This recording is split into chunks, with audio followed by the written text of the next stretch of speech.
누가복음 7장과 8장의 말씀은요, 예수님의 그 치유의 사역 그리고 그것이 구원으로 연결되는 귀한 가르침을 보여주고 있는데요. 특별히 오늘 우리가 읽어야 할 본문 속에는 백부장 그리고 과부 그리고 그들에게 예수님의 능력을 나타내십니다.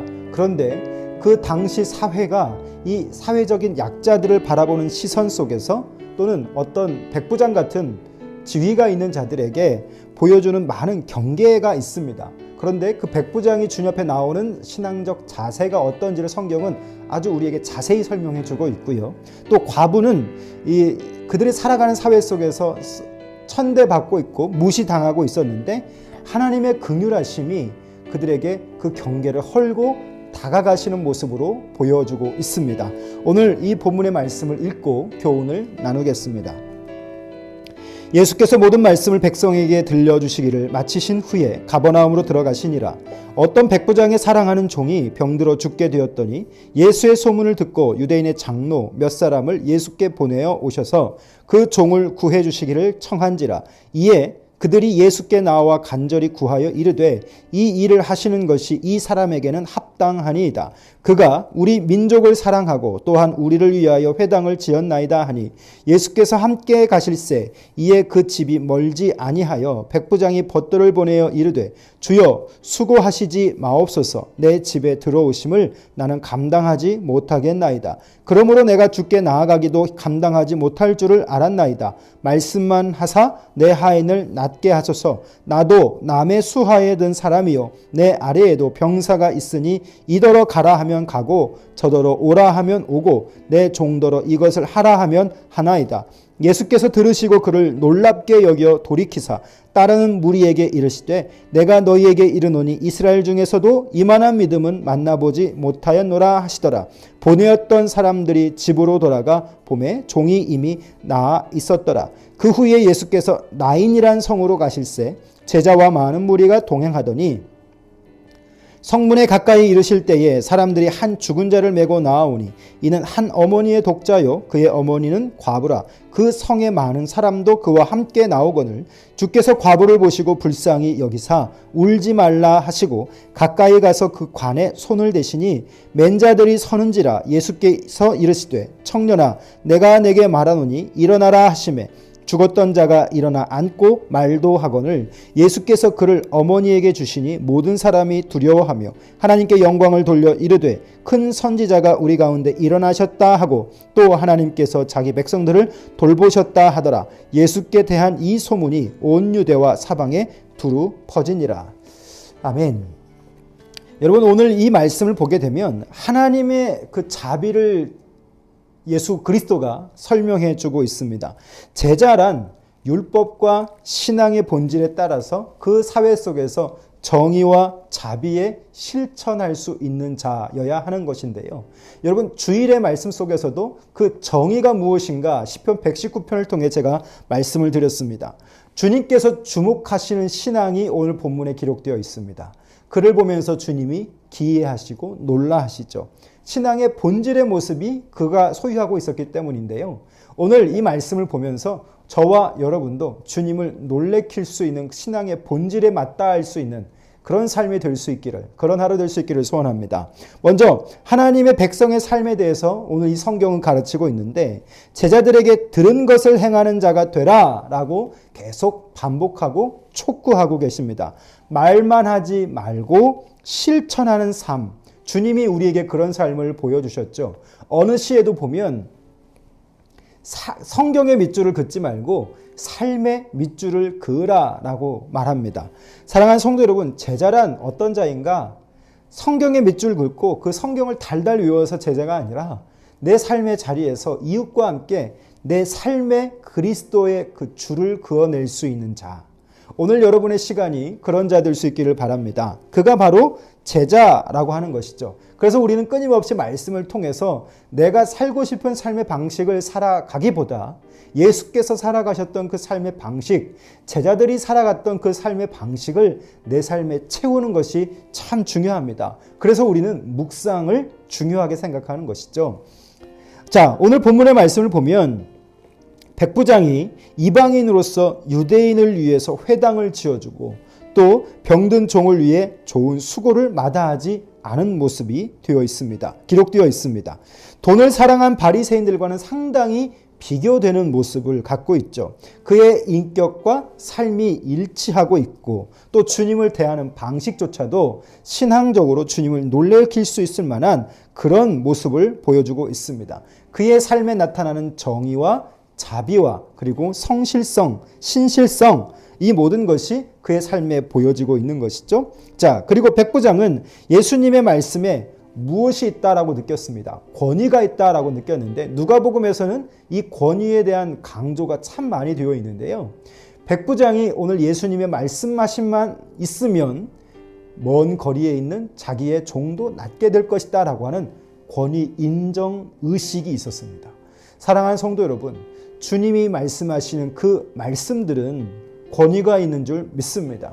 그래서 우리는 끊임없이 그 말씀을 듣고 나를 발견해야 되는 것이죠. 주님은 그런 자들에게 오늘도 말씀하실 줄 믿습니다.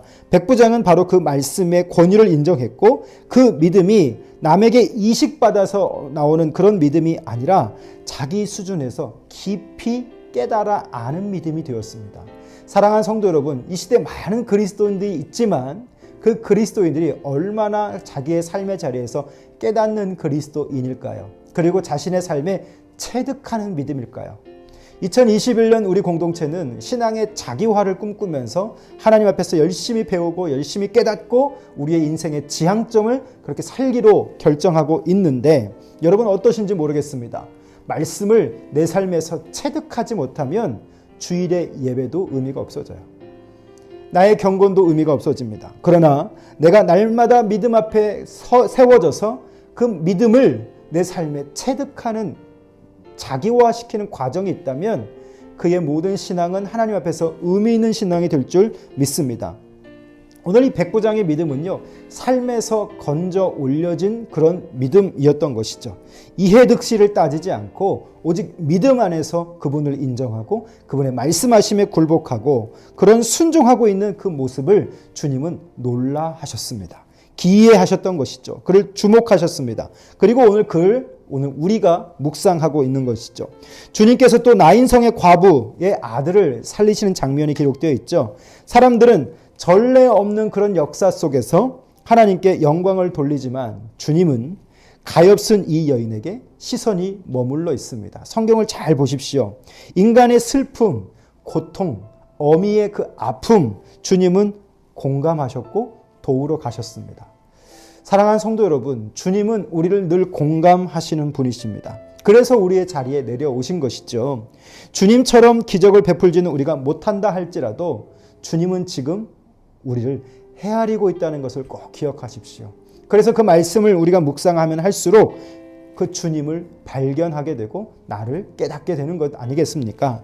신앙이란 결국 주님의 마음으로 사람을 대하고 그 사람에게 다가가는 것인데 오늘 말씀을 좀 정리해 보고 싶습니다. 오늘 성경에 기록되어지는 다양한 종류의 사람들이 있죠. 거기에서 이 다양한 종류의 사람들이 보고 싶은 대로 보고 있다라고 하는 것입니다.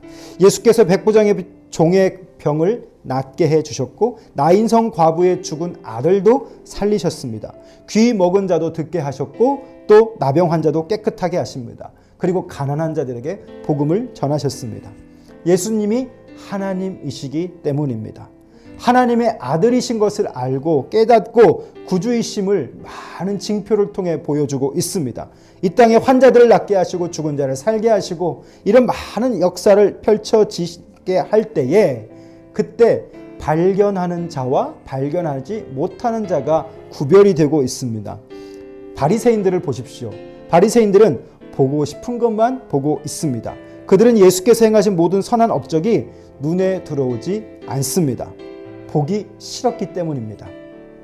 대신에 먹고 마시는 예수님의 모습, 규칙을 지키지 않는 모습, 먹기를 탐하고 포도주를 즐기는 사람 이렇게 평가하고 세리와 죄인의 친구라고 비방하고 있습니다. 똑같은 음식을 먹고 똑같은 포도주를 마셔도 먹기를 탐하고 포도주를 즐거워하는 사람이다 라고 말하고 있습니다. 요즘 말로 하면 술 중독자라고 말해도 과언이 아닐 겁니다. 그러면서 그들은 혀를 차고 있는 모습이죠. 세례 요한도 그랬죠. 오해를 받았습니다. 어떻게 보면 옳은 것이 옳게 보이지 않는 시선을 갖고 살아가는 자들이 참 많이 있습니다. 우리의 시선 속에도 그렇습니다. 우리의 세상에서도 말이죠.